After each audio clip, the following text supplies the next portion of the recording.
What's up guys, my name is Legend and welcome to my YouTube channel.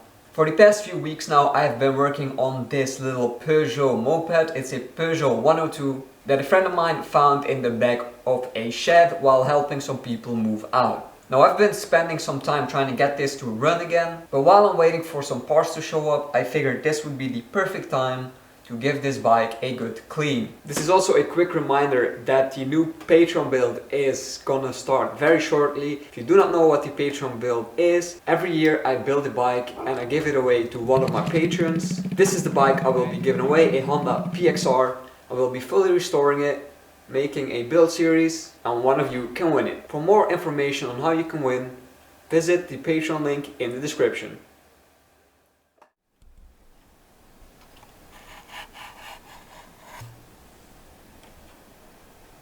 Yeah, that's supposed to be the original color.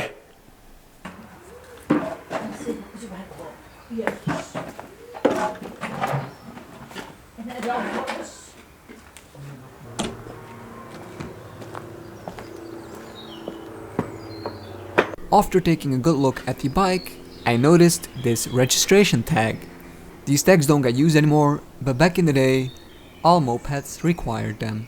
This tag is from 1988, meaning this bike has not been registered in 34 years. And by the looks of it, it also hasn't been cleaned in 34 years.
And just like that, that's a huge difference. I was mostly surprised about the front fender. It's just so shiny and it looks almost new. And now at least I know what is rust and what was dirt. It's actually not too bad for a bike this age, in my opinion. This was very satisfying. Now I know why my grandma likes to clean so often. Hope you guys enjoyed this video. If you want to see more on this little moped, expect a will it run style video very soon. I'm just waiting on a few parts. I'll be taking this on a little test ride as well. And I'll see you guys next time.